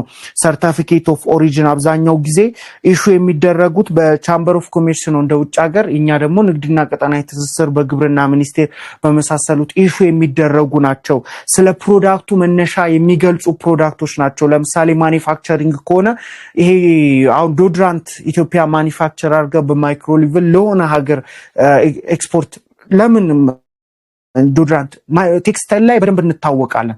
ቴክስታይል ላይ ቲሸርቶች፣ ነጫጭ ቲሸርቶች ምናምን ኮተን ስለመሆናቸው እና መነሻቸው የት ነው የተመረቱት የሚለውን ሰርቲፊኬት ኦፍ ኦሪጂን ጋር ነው አታች አድርጋችሁ የምትልኩት። አግሪካልቸርም ላይ ልክ እንደዚሁ ነው። ቡና የት ሀገር ነው የተመረተው፣ ከየት ሀገር ነው መነሻው የሚል ሰርቲፊኬት ኦፍ ኦሪጂን በደንብ አድርጎ የሚገልጹ ናቸው። ሌላኛው ኢንሹራንስ ሰርቲፊኬቶች ናቸው። አሁን እነዚህ ሲአይኤፍ ላይ ስንጠቀማቸው ናቸው። እንግዲህ ኤፍኦቢ እና ሲአይኤፍ እመጣበታለሁ ብዬ ነው። ኤፍኦቢ ማለት ፍሪ ኦን ቦርድ ወይንም እስከ ኢትዮጵያ ከሆነ እስከ ጅቡቲ ድረስ የምንልክበት አይነት መንገድ ነው። ፍሪ ኦን ቦርድ ነው፣ እስከ ቦርዱ ድረስ ያለ ነው። ሲአይኤፍ ብለን የምንጠራቸው ደግሞ ኮስት ኢንሹራንስ ፍራይት ከቨርድ ባይ ሁ ከቨርድ ባይ ሴንደር ኦር ሴለር ኦር ኤክስፖርተር ከዛን አብቱ ደ ፖርት ኦፍ ደ ባየር ሰውየው እስካለበት ፖርት ድረስ የምንልክበት መንገድ ነው። እነዚህ ሊታወቁ የሚገቡ ጉዳዮች ናቸው እና በጣም ወሳኝነት ያላቸው ዶክመንቴሽኖች ናቸው። ተንትኜ ስለምመጣበት እንትን አልላችሁም፣ ግን አሁን ብዙ ሀሳቦችን ቃኝተናል። አይ ቲንክ በጣም ሰፖርቲቭ ነው። ክላሱን ሪካርድ እያረኩ ነው። ሪካርድ አድርጎ ካስቀመጠልኝ ግሩፓችሁ ላይ ለቅላችኋለሁ። እሱን ደግሞ ሪቪው ታረጉታላችሁ፣ ሰሙታላችሁ። ቴንክ ዩ ሶ ማች። እንዳልኳችሁ ማስታወቂያችን እንዳትረሱት። ዛሬ ሰኞ ነው። ሮብ እንዳልኳችሁ እነዚህን ኤክስፖርት ዶክመንቴሽን በደንብ ዲቴል ተንትነን ሎጂስቲክ ኢንደ ሺፒንግ ምንድናቸው፣ ሲ ፍራይት ምንድነው፣ ኤር ፍራይት ምንድነው፣ ላንድ ትራንስፖርቶች ምንድናቸው፣ ከዛ ፎርዋርዲንግ ካምፓኒ የሚባሉት ምንድነው፣ ሺፒንግ ላይ ምንድነው፣ ከዛን እንዴት ነው ኢንተርናሽናል ትራንስፖርት ላይ ፕሮፐርሊ እቃዎች ፓክ እንዴት ነው የሚደረጉት፣ ምንድነው ኢንተርናሽናል ስታንዳርዶች የምንላቸው አሉ። ከዛ በኋላ ፔመንት ኮሌክሽን ላይ ደግሞ እናያለን። አድቫንስ ፔመንት ምንድነው፣ ሌተር ኦፍ ክሬዲት፣ ዶክመንቴሽን አጌንስት ፔመንት የሚባሉት ዲኤፒ የምንላቸው ደግሞ ካሽ አጌንስት ዶክመንት ካድ የምንላቸው ምንድናቸው፣ ኦፕን አካውንት የምንላቸው ደግሞ ምንድናቸው የምንላቸውን ደግሞ እናያለን። ኢንኮተርሞችን እናያለን። ኤፍኦቢ ምንድነው፣ የሺፒንግ ሜቶዶች ኢንተርናሽናል ኮሜርሻል ተርም ብለን የምንጠራቸው ለምሳሌ ሁለት ኢምፖርተር እና ኤክስፖርተር ገና ሳይነጋገሩ ምናምን እንዲህ ዲቴል ሌላው አንደርስታንድ በማያደርገው ግን ቃላቶች አሏቸው የሚግባቡባቸው እነዛ ኢንኮተርም ወይም ኢንተርናሽናል ኮሜርሻል ተርም ብለን የምንጠራቸው ናቸው። እነሱን ምንድነው ብለን ተነተናለን። 4 ፖይንቶችን እንቃኛለን። ኤፍኦቢ፣ ሲአይኤፍ፣ ኤክስ ወርክ፣ ዲኤፒ፣ ዲዲፒ ብለን የምንጠራቸው አሉ። ፕራክቲካል ሞር የሆኑት ደግሞ ከኢትዮጵያ ውስጥ ከነዚህ ውስጥ የትኞቹ ናቸው ለኛ ለሪስክ ሚኒማይዝ ለጀማሪዎች እዚህ ኤክስፖርተሮችም ስላላችሁ ይሄንን ብናውቅ ብላችሁ የምታስቡት እንደ ሊሆኑ ይችላሉ። ኢትዮጵያም እንደ መንግስት የምትቀበላቸው ኢንኮተርሞች አሏቸው። እነሱንም በደንብ እናያለን። ከዛን እነዚህን ሐሳቦች በደንብ አድርገን እንቃኝና ሮቡ ላይ ይሄ ሪስክ ኢን ኤክስፖርት ላይ ምንድነው ትርፍ እንዳለው ሁሉ ኪሳራ አለው የኤክስፖርት ቢዝነስ። ግን ኪሳራውን ማዳን የምትችሉት ሂደቱን ስታውቁት ነው። ሪስኮቹን ስታውቁ ነው። ምን አይነት ሪስኮች አሉ ስትሉ መጀመሪያም ሴልስ ፎርካስት ወይንም ስለ ገበያው ጥናት በደንብ ዲቴል ነገር ስትቃኙ አስቀድማችሁ ያን ነገር ካልኩሌት ታረጉታላችሁ። ለምሳሌ ፔመንት ሪስክ የሚባሉ አሉ። ከረንሲ ኤክስቼንጅ ሬት ሪስኮች አሉ። ግን አቮይድ የሚደረጋሉ። አሁን እነዚህ ቀላል ናቸው አቮይድ ለመደረግ፣ ግን ማወቁ ነው የሚያስጠላው። ለምሳሌ ድንገት ሰደሊ ተቂሪር ብሎ ነገር አለሙ እናንተ ሬዲ ከሆናችሁ በኋላ የሌለ ኪሳራ ውስጥ ሊጥላችሁ የሚችሉ ሪስኮች ናቸው። 0 ሊያስወጣችሁ ይችላል። 0 ብዙ የከሰሩ ሰዎች ስላሉ ከፖለቲካል እንደ ካንትሪ ሪስክ ብለን የምንጠራቸው የሪስክ አይነቶች አሉ። እነሱም እንዴት ነው አስቀድመን ፕሪዲክት የምናደርጋቸው? ፕሪዲክሽን እንዴት ነው የሚሰሩት? እንዴት ነው ሪስክ አናላይዝ የሚሰራው የምንላቸው ስዎት ሪስክ አናላይዝ ላይ ተጠቅመን በደንብ አድርገን እናያቸዋለን። ሌላኛው የሎጂስቲክ ኤንድ ትራንስፖርቴሽን ሪስክ አኮርዲንግ ቱ አወር ኢትዮጵያን ፒስ ኤንድ ሴኩሪቲ ኢሹ ላይ ኢንተርናሽናል ፒስ ኤንድ ሴኩሪቲ ኢሹ ላይ የመሳሰሉት ላይ አስቀድመን እንዴት ነው ማወቅ የምንችለው? ከዛ ደግሞ ሌጋል እንደ ኮንትራክቹዋል የሆኑ ሪስኮች አሉ። እነዚህም በደንብ ሊታወቁ የሚገቡ ናቸው። ለአጭበርባሪዎች ምን አይነት ህጎች አሉ? እናንተ የሆነ ሪስክ ውስጥ ራሳችሁን ብትከቱ እንዴት ነው ሪዲዩስ የሚደረጉት የሚሉትን። ሌላኛው ከስተምስ እንደ ሬጉላቶሪ የምንላቸው ሪስኮች አሉ። በደንብ ብቻ እንቃኛለን። ማርኬት ሪስክን ብለን እናያለን። ከዛ በኋላ እነዚህ እንዴት ሬዲዩስ አድርገን እናደርጋለን የሚለውን እናይና የአርቡ ደግሞ በጣም በደንብ አድርገን እንላለን።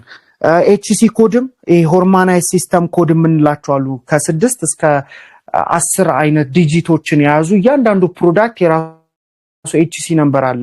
ኤችሲ ኮድ አለ። ኤክስፖርት ስናደርግ ለምሳሌ የቡናን አይተን ካየን 090111 ካለ ቡና ነው። ያ ፕሮዳክቱ ሺፕ የተደረገው ቡና ነው።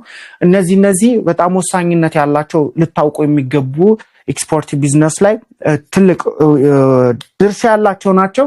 ለማንኛውም ሮብ በደንብ ስለምንቃኝ አሁን ምን እናደርጋለን?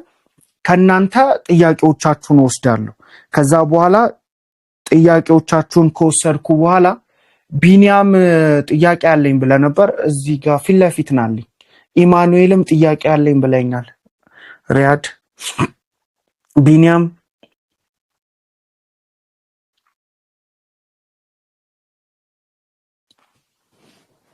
ደስ የሚል ጊዜ እያሳለፍን እንደሆነ አይሆፕ በጣም ደስ ብሎኛል። ደስ ብሎኝ ነው ካውንስልም ሳረግ እንደዚህ ነው። ክላስ ሰጥም እንደዚህ አይነት ነው። በጣም ደስ ብሎኝ ከልቤ ነው ሰፖርት ለማድረግ የምጠራውና ቴንክ ዩ ሶ ማች። ቢኒያም መቀጠል ትችላለህ። እሺ በጣም አመሰግናለሁ። የኔ እንደ ጥያቄም እንደ ሰጀሽንም ነው ለሁላችንም እንዲሆን ማለት ነው። አሁን ያብራራቸው ነገሮች አሉ ከሰኞ ጀምሮ እስከ ዛሬ፣ ሮብም ይቀጥላል ብዬ አስባለሁ እና ለአርብ ዕለት የምትችል ከሆነና ጊዜ ካለክ አሁን የእያንዳንዱን ፕሮሰስ ፍሎውን በቻርት በስክሪፕቶም ተጽፎ ወይ ደግሞ በፒዲኤፍም ቢሆን ብታሳየን በሁለቱ ፒላሮች መሃል ያለውን ፕሮሰስ ከዚህ ወደዚህ ከዚህ ወደዚህ ከዚህ ወደዚህ የሚለው በፍሎው በስተክክል የሚያሳይ ኢሜጅ ነገር ቢኖር ይጠቅመናል እላለሁኝ። አመሰግናለሁ። ኦኬ ቴንክ ዩ ሶ ማች ቢኒ። ጋይስ እንትን አለ እኮ ፒዲኤፍ እኮ ለቅቄላችኋለሁ፣ ቼክ አርጉት እስኪ አለ። እንደውም በጣም ዲቴይል የያዘውላ አለ፣ ወደ 200 ምናምን ፔጅ ሁላ አለ። በጣም ዲፕ ለማወቅ እንትን ካላችሁ እያንዳንዱ አይ ቲንክ ከ1998 እስከ አሁን ድረስ ያለውን ትሬንድ ሙሉ የሚቃኝ ነው። በደንብ የሚቃኝ ነው። ፕራክቲካል የሆኑ ናቸው አሉ ፒዲኤፎች አሉ። ኢማኑኤል ከዛ ሪያድ እሺ ቴንክ ዩ ቢኒ ቼክ አድርገው። እሺ ኦኬ ቴንክ ዩ ፍራ በጣም እንዳልከው ነው ከልብ ነው እያስተማርከን ያለ ነው እና ቪዚብል ነው በጣም ይታያል። በእውነት በኢነርጂቲክ ሆነ ያለን ነገር ሁሉ አሟጠ እኛ እንድናቅና በደንብ እንድንጠቀም ውስጥ የሚቀር ነገር አለ ብዬ አላስብም። የሚችለውን ነገር እያደረግክ ነው። ቴንክ ዩ ልል እፈልጋለሁ።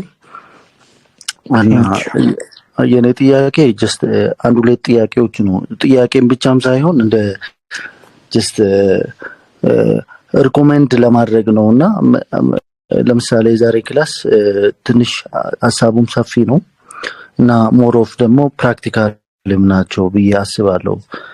ምክንያቱም አንተም ቅድም እንዳነሳው ጀስት ያንተ ፓርትነር የነበረው በእነዚህ በሺፕመንት እና በፔመንት ሜቶዶች ትንሽ አለመረዳት ምን አይነት ችግር ውስጥ እንደገባ ስለሚታወቅ እና በጣም ሴንሲቲቭም ናችሁ ብዬ ነው ማስበውና እንዳጋጣሚ ሆኖ እኔ አሁን ከዚህ በፊት በነበረኝ አንዳንድ ስራ ኤክስፒሪየንሶች ይሄ እነዚህ ነገሮችንም በጥቂቱም ስለምዳስስ ስለማቃቸው እና ሌላው አሁን ደግሞ እዚህ ብዙ ሰው አለ ክላስ አቴንድ እያደረገ ያለውና ለነዚህም እንዲሆን ስፔሻሊ ከቡና ጋር የተያያዘ ነገር ደግሞ ሪኮመንድ የሚታደርጉ ለምሳሌ አሁን ሺፕመንት እና ፔመንቱ ላይ አሁን ኤፍኦቢ ሲአይኤፍ ካድ እንደዚህ አይነት ነገሮችን እያነሳ ነበርና እኔ እንዳውም አስፋራሳ ያቭ ኢንፎርሜሽን ላስት ይር ላይ ትንሽ በእንደዚህ አይነት ነገሮች ላይ በቡና ላይ አንድ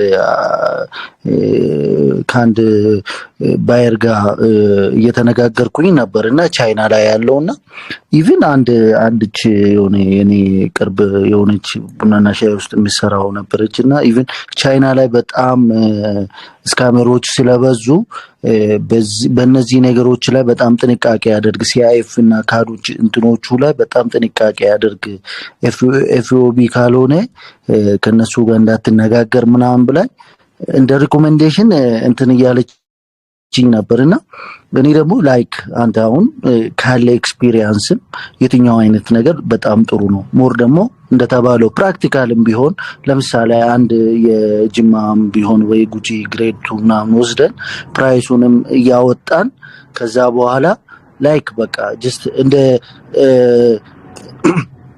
ዲሞ ነገርም ቢሆንም ግን ላይክ እንደተነጋገርና አንድ ባየርና እንትኑ በሚነጋገር አይነት መልኩ ሆኖ እነዚህ ነገሮች በጣም በዶክመንቴሽኑም ኮመርሻል ኢንቮይሱም ሴልስ ኮንትራቱም ፓኪንግ ሊስቱም ቅድም እንዳልከው ይሄ ቢል ኦፍ ሎዲንግ እንኳን በእንትኖች ስለሆኑ ግን በእኛ በኩል መሰራት ያለበት እነዚህ ዶክመንቶች ሞር ፕራክቲስ ስናደርግ ደግሞ በደንብ ስለሚገባን ደግሞ ዋናው ደግሞ የክላሱም ዋና ማዕከል ነው ብዬም ስለማስብ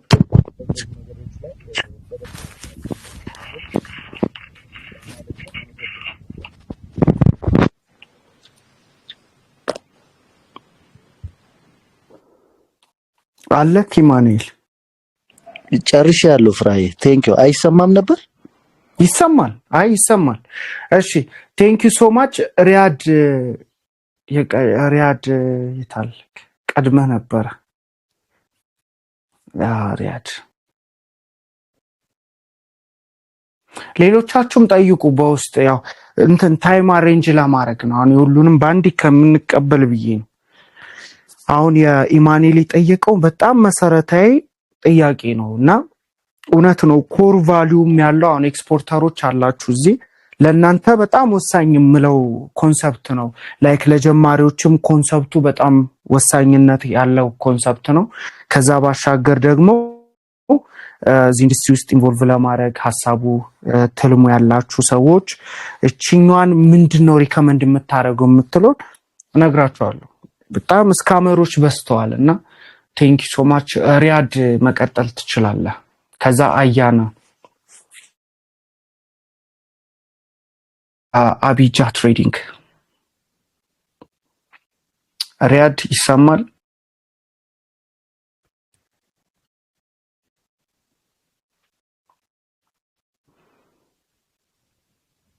ኦኬ ታይም ለመጠቀም አያና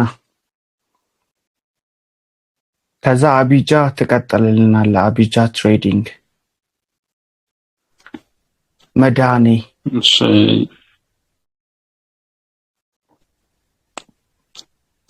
ልጀምር።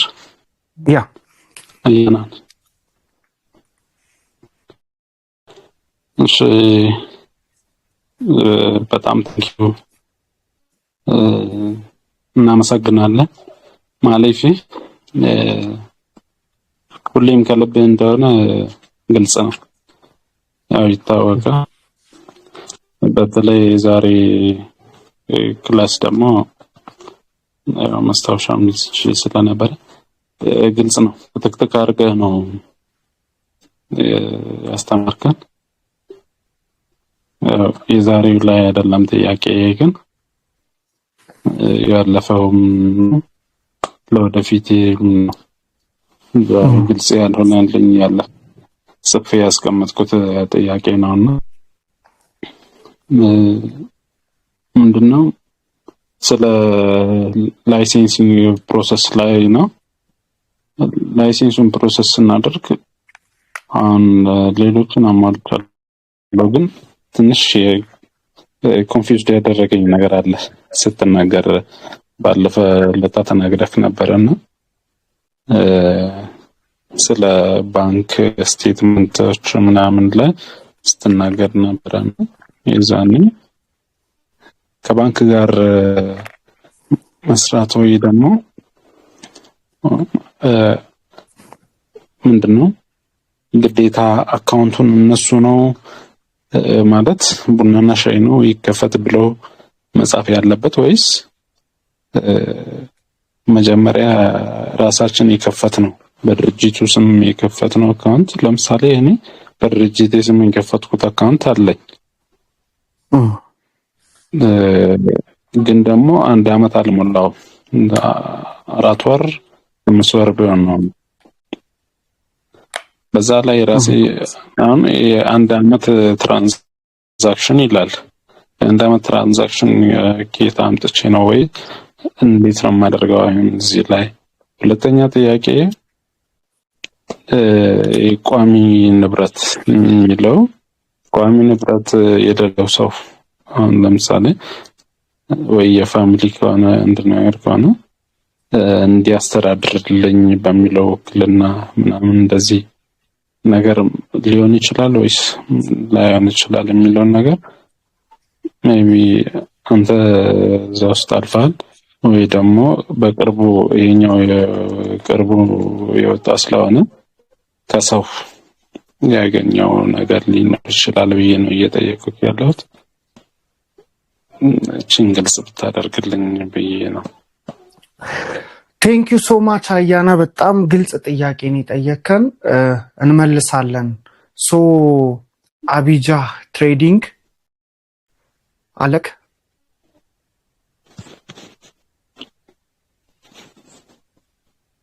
ከሌለ ሐሳቡ ሰፊ ስለሆነ የቀደሙት ብዬ ነበር። ሐሳቡ በጣም ሰፊ ነው። አሁን ኢማኑኤል የጠየቀው ጥያቄ ፔመንት ኤንድ ሎጂስቲክ ላይ አሁን ኔጎሺዬሽን ኤንድ ኮንትራክት ተርሞች ላይ ላይክ ኢንኮ ተርሞች ላይ ፔመንት ሜትር ተርሞች ላይ ምናምን ስካመሮች የሚጠቀሟቸው ነገሮች ማወቅ ጥሩ ነው እና ሁለተኛ ደግሞ ብታውቁ ብዬ የማስበው ኢማኑኤል እዚህ ነገር ላይ ኢትዮጵያ ውስጥ ያሉት አብዛኞቹ ኤክስፖርተሮች በምን አይነት ትሬንድ ነው እየሰሩ ያሉት? ስፔሻሊ አኮርዲንግ ቱ ላይክ ስካመሮችን አቮይድ ከማድረግ አንግል። አሁን የቻይና ማርኬት በጣም ነው የሚያስጠላው። በቃ ስካመሮች ናቸው። የፔመንት ሁኔታ ራሱ እዚህ ከፍተንል ለምን እዚሁ አናስገባልህም የሚሉም እኮ አሉ።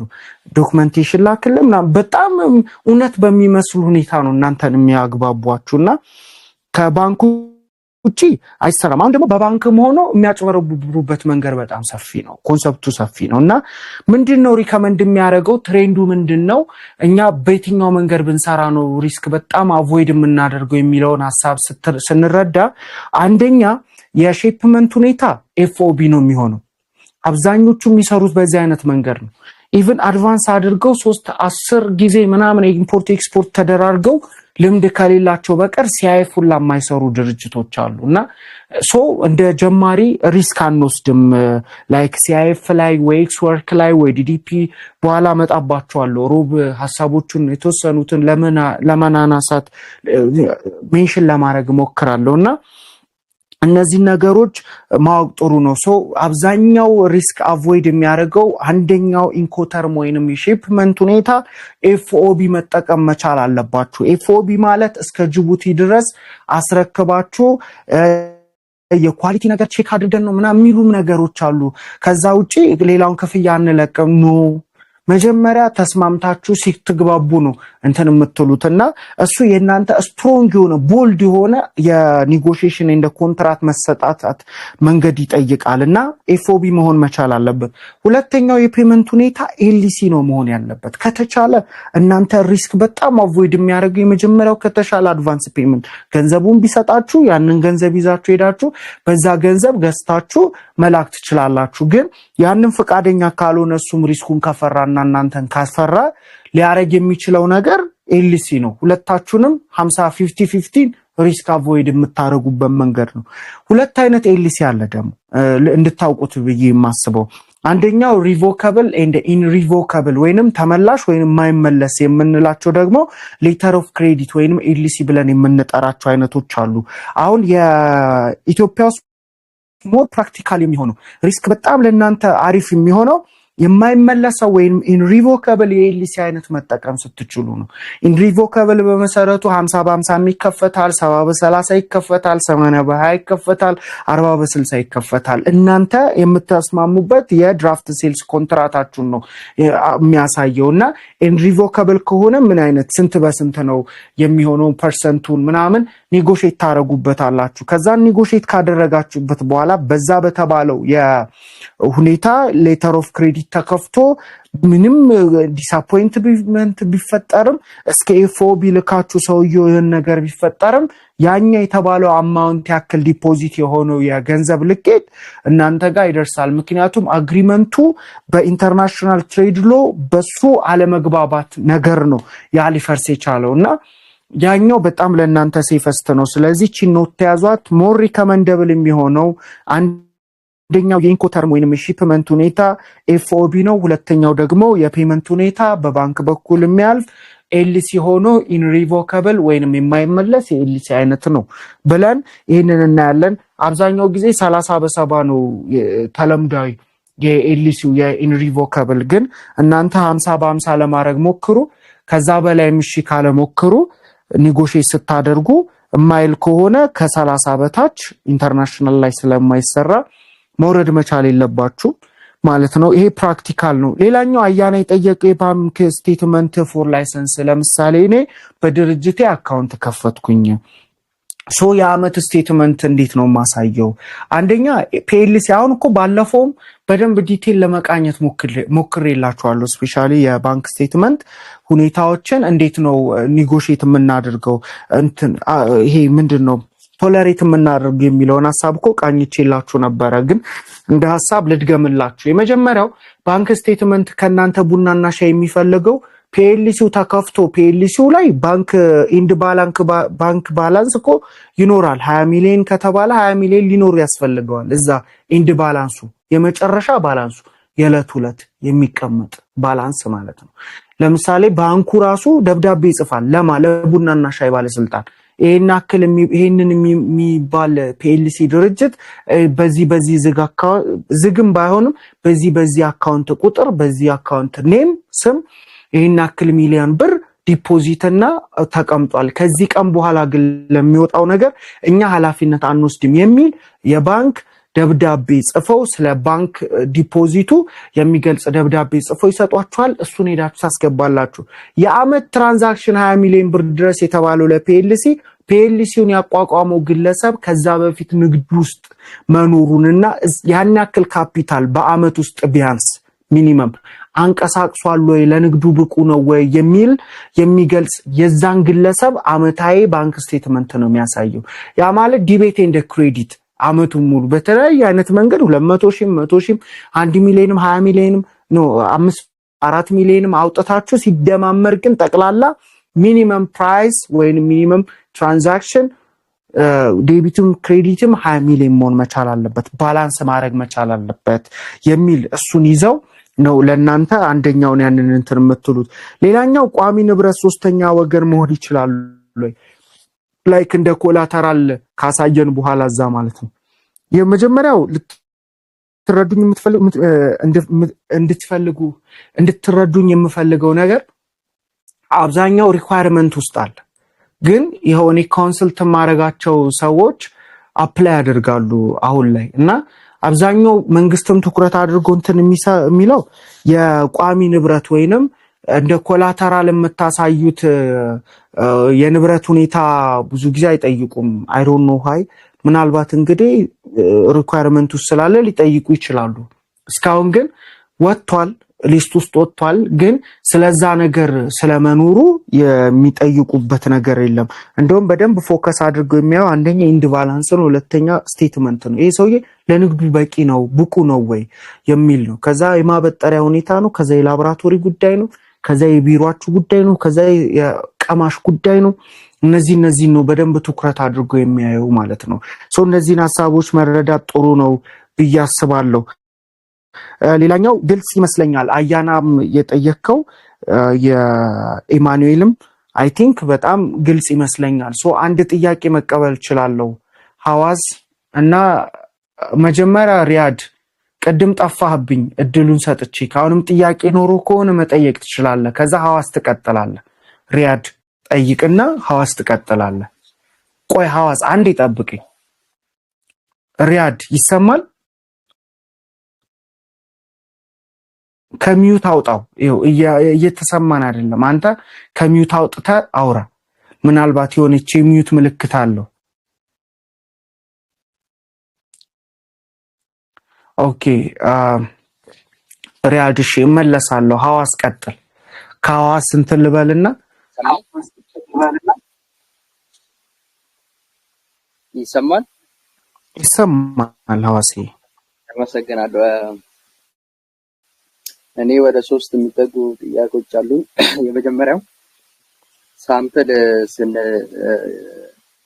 ኔጎሺዬሽን ኤንድ ኮንትራክት ላይ ስለ ሳምፕል መላክ አውርተን ነበር። እሱን እንዴት እንደምንልክ ነው ጥያቄ። ሁለተኛው ደግሞ ፕራይስ ላይ የኒውዮርክ ፕራይስ ያልከውን የት ነው ቼክ የምናደርገው የሚለው ነው። ሶስተኛው ደግሞ ባለፈው ስለ ፕሮዳክት ኮምፕሌንስ ላይ ጊዜ ሳይበቃን ነው የጨረስነውና አንተ ያነሳኸው ስለ ለምሳሌ አንድ ይሰማል እየሰማን ነው። ሐዋዝ ቀጥል።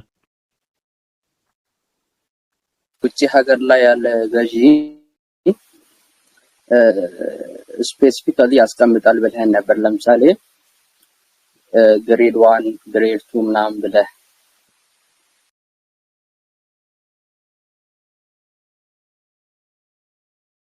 ሚዩት ሆኖብሃል ሐዋዝ። ካላየው ሚዩት አድርገከዋል ሐዋዝ።